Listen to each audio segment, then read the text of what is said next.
Chapter 72. The Jinn.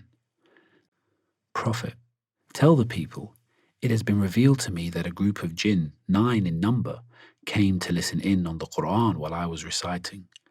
And then they returned to their kind to tell them of what they'd observed, saying there is a glorious message from God that we've heard.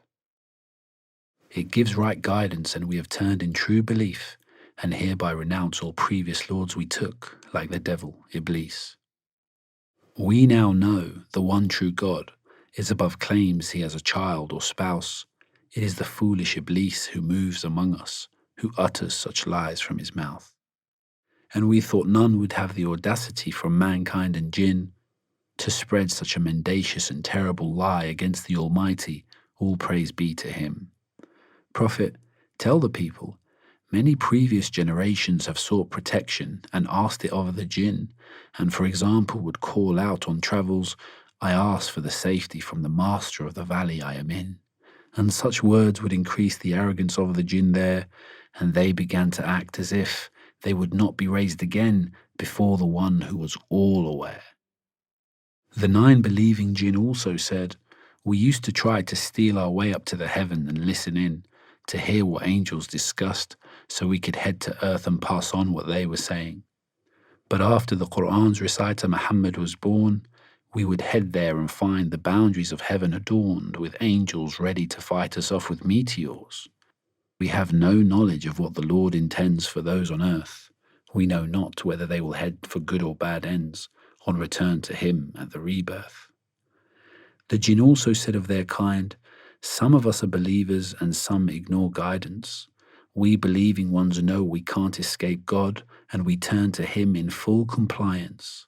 The wrongdoers have hell, but whoever believes need not fear injustice or loss of any kind. Wise guidance has been given to those who believe in God and keep him in mind.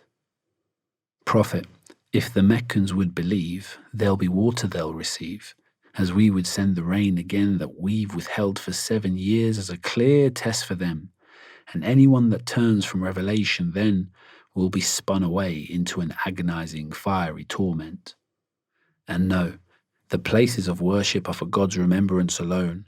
And when Muhammad rose to recite the Qur'an in Batnakh, which many Jinn call home, they were so eager to hear revelation, they pressed around him in numbers, and it was said, this sounds like the scripture that Prophet Moses once read.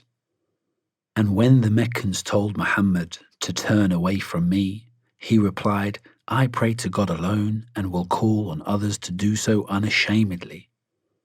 O Meccans, I can only warn. I cannot of myself keep harm from you or bring you any good thing, nor could any one of you save me from God's punishment if I were to ever disobey him. Whoever disobeys God and the Messenger will have a terrible end, and the disbelievers will see what I promised and see only I can offer protection then. When the disbelievers ask you of this end, saying, when is it coming? Tell us the time. Reply, the Lord has set it, but as for it being near or far, that is not knowledge of mine.